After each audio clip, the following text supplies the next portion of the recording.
Voltei aqui com voguinho, agora são 11h39 e eu acabei de escrever um texto gigante na Discord das meninas do Clube do Livro, falando sobre a duologia dos Seis Grãos. E o terceiro volume que tem, ele conta sobre a madrasta da Shiori, então a história antes disso daqui acontecer. Porque assim, a madrasta dela era uma cobra, a irmã dela tinha uma pérola de dragão. Alerta de spoiler. Enquanto a irmã dela tava usando, a pérola era normal, era brilhante, não sei o que. Só que aí, o meio dragão a qual essa pérola pertence, matou a irmã da madrasta da Shiori pra roubar essa pérola. Só que aí, quando ele fez isso, ele quebrou uma promessa que ele tinha feito pra madrasta da Shiori. E quando a pérola saiu do corpo da irmã dela, foi pro corpo da madrasta. A pérola julgou ele como não sendo digno de receber ela. Só que aí, como ela ficou usando por muito tempo, e ela não era a dona legítima, a pérola foi só rachando, até que chegou no ponto de que, se ela rachasse um pouco mais, ela ia destruir o mundo inteiro.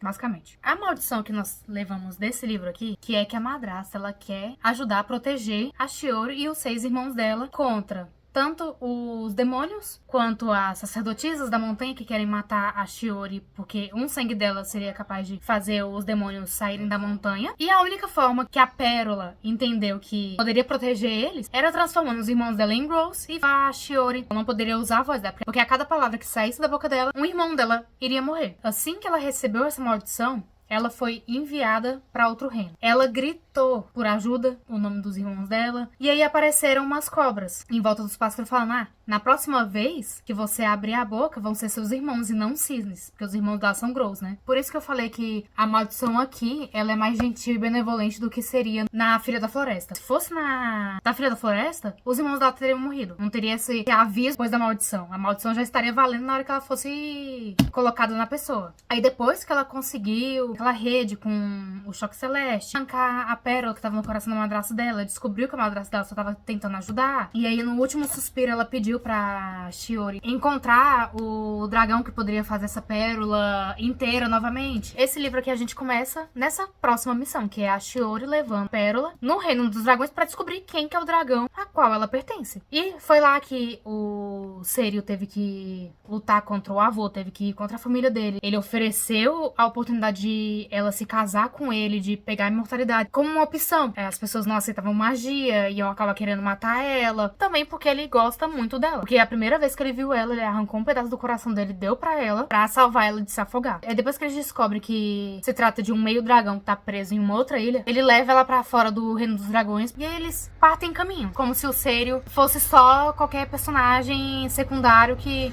não fizesse diferença nenhuma na história. E aí nós começamos na segunda etapa da narrativa, que é ela voltar à vida dela normal, casar com o noivo dela prometido, que agora ela gosta dele, e encontrar o dragão. Porque a pérola, vocês lembram? Ela tá super rachada, mas não é uma prioridade no momento. O segundo noivado não dá certo de novo, porque as sacerdotisas que estão querendo matar ela, pra ela não ser um perigo pra montanha, conseguiram se infiltrar no conselho do palácio e estão querendo forçar os conselheiros a queimar ela viva pra poder pegar as cinzas. Ela decide que é melhor ela humilhar o noivo dela de novo e fugir de lá. E aí, na hora que eles estão fugindo, qual a solução? Porque eles não conseguiriam ir de barco, porque é claro, o dragão que poderia muito bem levar ela até o demônio foi descartado. A única solução seria voando, porque ela iria amaldiçoar os irmãos dela novamente, para que eles virassem Growls e aí carregassem tanto ela quanto o Takan na cesta até essa ilha. A ideia deles é que, além deles levarem essa pérola, eles iriam atrair o demônio que tava indo e vindo da montanha pra essa ilha onde esse meio dragão tá.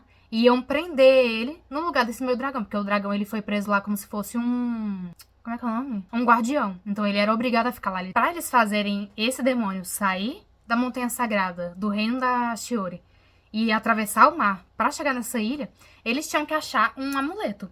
E convenientemente esse amuleto estava preso no pé da montanha. O Takan foi lá na montanha, pegou o amuleto e chamou o demônio pra dentro do amuleto. Detalhe, quem carregava esse amuleto estaria sofrendo a influência do demônio. Então o amuleto estava praticamente matando o Takan. E aí, essa é a parte que mais me irrita nesse livro. Principalmente quando você presta atenção no mapa. Porque eles estavam aqui na montanha e eles tinham que atravessar pra cá pra chegar na ilha Lapsur, que eu acho que chamam o nome dela. Só que da montanha, eles foram parar na ilha Tambu, a cidade natal da madrasta dela. Por quê? Não faço a mínima ideia. Não me explica no livro. E isso porque os ventos estavam favoráveis para eles chegarem nessa outra ilha. Não tava falando nada que foi a tempestade que arrastou eles pro outro lado. Não. A maldição que ela lançou nos irmãos dela não tava deixando eles virem na forma humana de noite. Eles passaram a semana que eles ficaram nessa viagem na forma de Grow. E um dos irmãos dela, o mais novo dele, foi marcado no braço por esse demônio que tava preso na muleta. Mesmo com toda essa urgência, ela foi cozinhar. A cesta deles ficou pra ser arrumada de última hora, porque ela tava muito ocupada, revivendo o passado da madrasta dela. Ela, não, vamos embora, né? Porque a Pérola nem o Takam pode esperar. E ela esqueceu de falar dos irmãos dela, que também estavam esperando estarem a forma humana. Daí não é prioridade agora, não. Chegando lá, ela tava conversando com a passarinha dela, através da mente, né? Resolveu que seria uma boa hora de falar o nome verdadeiro do dragão na mente da Shiori. E o que aconteceu? O demônio descobriu o nome verdadeiro do dragão, que comandava aquela ilha.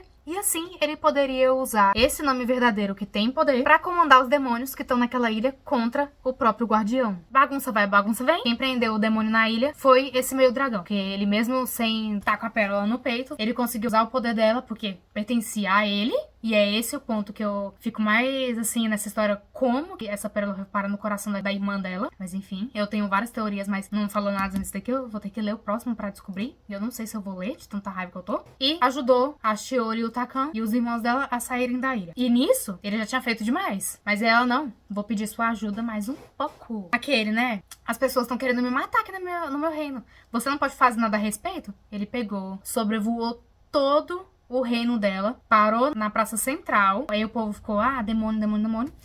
Ali ele se transformou num dragão completo. Essa história cultua uns dragões como se fossem deuses. Então, as pessoas passaram a gostar de novo da menina por causa disso. Então ele ajudou ela de novo. Qual que foi o ponto que pegou? Ele é um meio dragão. Ele é meio dragão e demônio. E aí ele pegou e falou, não, os demônios que estão na montanha estão sofrendo. E aí ela ficou pensando naquilo. Decidiu que seria uma boa ideia soltar os demônios. Depois de 1000 anos que eles ficaram presos lá. Ela foi, entrou dentro da montanha, cortou a própria mão pra dar o sangue dela pros demônios poderem sair. Só que, em troca deles prometerem que não iam fazer nada contra as pessoas da cidade dela. Como? Tinha feito vários pássaros de papel. Ela ligou o fio da alma dela, o fio do destino dela, em cada um desses pássaros. E esses pássaros tamparam a fenda que tinha na montanha. E os demônios continuariam ali naquele lugar se eles não fizessem esse acordo com ela. E aí ela pegou, passou o sangue em cada um desses passarinhos. Eles passaram nos demônios, os demônios saíram. E a magia voltou ao reino. Só que aí ela ficou só com um único fio de alma dentro dela. Então ela tava morrendo. O Takam subiu a montanha, conseguiu tirar ela dentro da montanha. A cada demônio que saía da montanha, a fissura ia diminuindo. E aí, na hora que o deus da morte tava vindo pra levar a alma dela, chegou a deusa da lua. E o que a deusa da lua queria? Ela foi entregar um recado de sua excelência eterna Sério, que ele queria cobrar a promessa que eles tinham com os deuses. E pra deixar a Shiori viver. E aí, na discussão que a deusa da lua teve com o deus da morte, a Shiori teria direito a meio ano. Durante meio ano, ela ficaria no reino dela. E o restante do ano, ela ficaria morando com a deusa da lua lá no céu. E aí o livro acaba. Acaba com ela voltando depois de 6 meses. Nesses 6 meses que ela ia ficar, ela ia casar com ele. Mas não mostrou isso. Só mostrou ela chegando, eles se abraçando e se beijando. Agora quem assistiu esse trecho, entende? O porquê de eu estar furiosa? Porque eles trataram o Sério como se fosse apenas um tutor.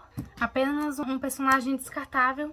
Só que ele foi responsável por toda a missão dela dar certo. E outra coisa que eu acho, a Shiori, ela não merece nem o Takam, muito menos o Sério. Porque eles amam demais ela, eles entregaram o coração pra ela. Só que ela não é uma pessoa cuidadosa. Ela é uma pessoa que ela gosta de arrancar reações dos outros. Várias vezes ela fala que ela gosta de ver o noivo dela desconfortável. E ele é uma pessoa muito sincera. Chega a ser cruel, assim, sabe? E ainda mais, teve um trecho que ele falou, que foi quando ela humilhou ele na segunda vez. Seus irmãos já me avisaram que se eu ficar do seu lado, eu vou ter o meu orgulho ferido muitas vezes. Aí ele fala, não, mas meu amor é maior do que meu orgulho e tudo mais. Então eu não me importo de ser ferido por você. Aqui, ó. Nesse trecho aqui, ó. Então, nossa, eu achei assim... Eles podiam ter descartado completamente o romance nesse livro, que teria sido melhor do que fazer um romance onde o par romântico se entrega demais e a personagem principal trata eles meio que com desdém. É da personalidade dela, só que eu acho que ninguém devia capturar isso, sabe? Esse é o tipo de relacionamento que eu acho que é quando as pessoas falam que o motivo delas terem se apaixonado por alguém foi o motivo delas terem odiado a pessoa no final. Acho que é bem esse tipo de relacionamento que eles teriam. Mas ser só um pensamento. Eu já tô falando há 24 minutos. Agora já é meio-dia. Vou arrumar um troço pra comer e continuar assistindo a live do Big. Ele tá jogando Elden Ring. Vou almoçar aqui de novo, feijão tropeiro. Hoje eu botei um arrozinho e o queijo coalho. Não sei da onde que eu tirei essa quantidade de comida, que eu nunca como isso tudo. E vamos seguir aqui com a live do Big. Realmente eu não entendi porque que eu peguei tanta comida, não. Ai, ai.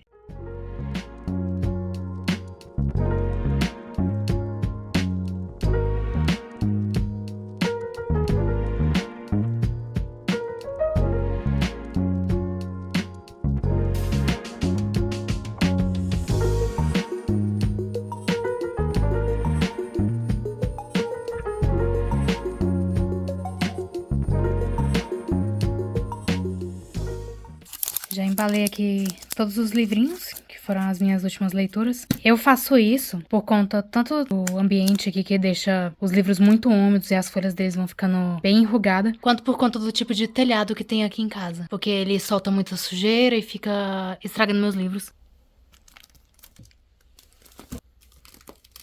E eu tava querendo ler um livro mais tranquilinho. Depois dos 6 Grows. Acho que eu já sei. Eu vou ler esse daqui, A Hipótese do Amor. Porque depois de um livro de fantasia muito pesado, esse tipo de livro aqui deve ser o melhor pra ler.